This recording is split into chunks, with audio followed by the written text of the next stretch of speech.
Assalamualaikum warahmatullahi wabarakatuh. Perkenalkan, nama saya Atikah Dwi Aprilianingsih. Di sini saya ingin menjelaskan tentang kesehatan reproduksi remaja. Yang pertama, ada pengertian kesehatan reproduksi remaja.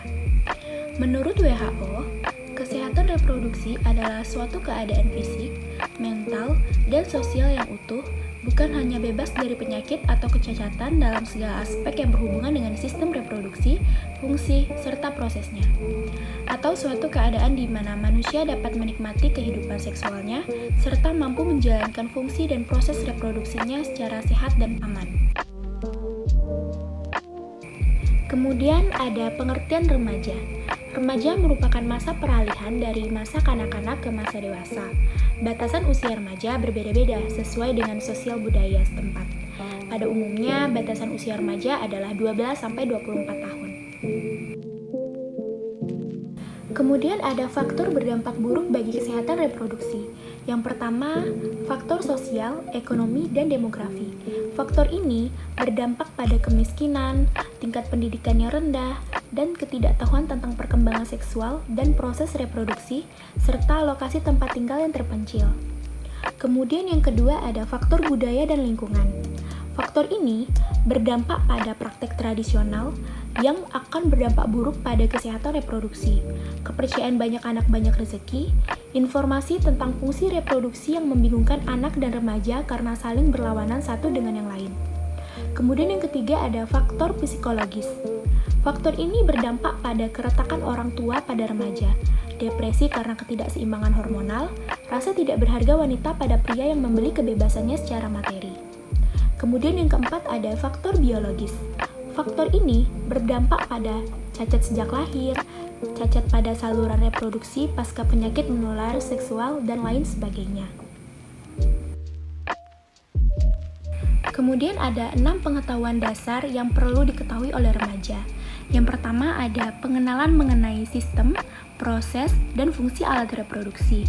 Dan yang kedua, yaitu mendewasakan usia kawin serta bagaimana merencanakan kehamilan agar sesuai dengan keinginannya dan pasangannya. Dan yang ketiga ialah mempelajari penyakit menular seksual seperti HIV atau AIDS serta dampaknya.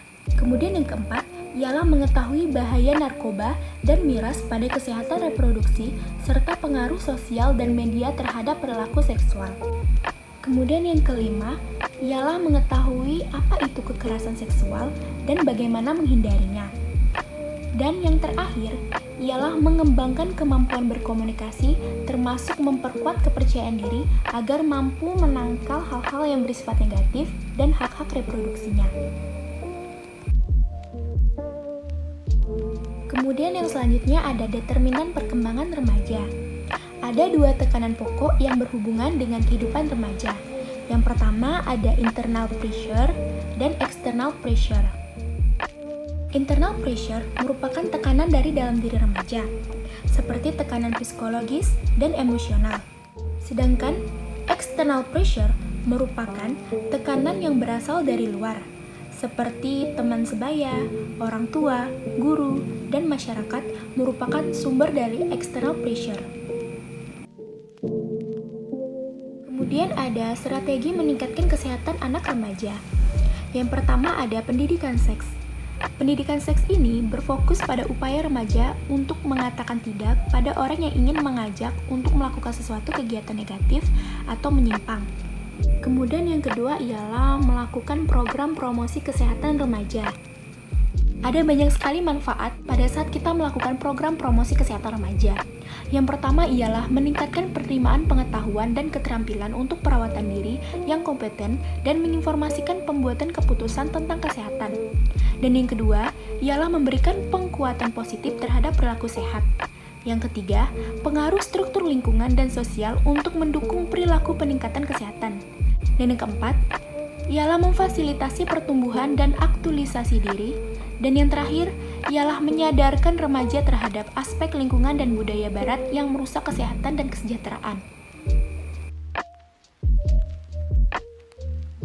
Ada 2 aspek perubahan yang terjadi pada masa remaja, yaitu perubahan fisik dan perubahan psikologi.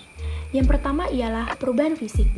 Perubahan fisik yang terjadi pada remaja perempuan ialah mulainya menstruasi, payudara dan panggul membesar, indung telur membesar, kulit dan rambut berminyak, tumbuh jerawat, vagina mengeluarkan cairan, mulai tumbuh bulu di ketiak dan sekitar vagina, tumbuh bertambah tinggi, dan lengan tungkai kaki bertambah panjang.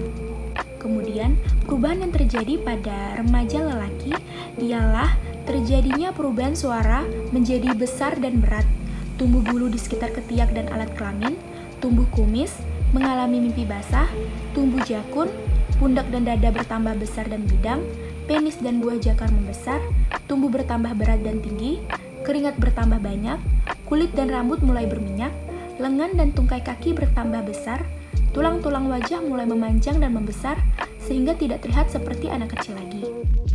Kemudian yang kedua ialah perubahan psikologi.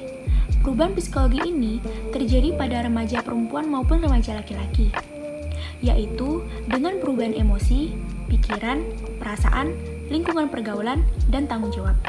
Pertama, remaja lebih senang berkumpul di luar rumah dengan kelompoknya. Kedua, remaja lebih sering membantah atau melanggar aturan orang tua. Ketiga, remaja ingin menonjolkan diri atau bahkan menutup diri. Keempat, remaja kurang mempertimbangkan maupun menjadi sangat tergantung pada kelompoknya. Kemudian yang terakhir ada tugas-tugas perkembangan remaja, yaitu menerima citra tubuh, menerima identitas seksual, mengembangkan sistem nilai personal, membuat persiapan untuk hidup mandiri, menjadi mandiri atau bebas dari orang tua, mengambil keputusan dan mengembangkan identitas seorang yang dewasa. Baiklah, sekian dari penjelasan saya akhiri. Wassalamualaikum warahmatullahi wabarakatuh. Salam hidup sehat.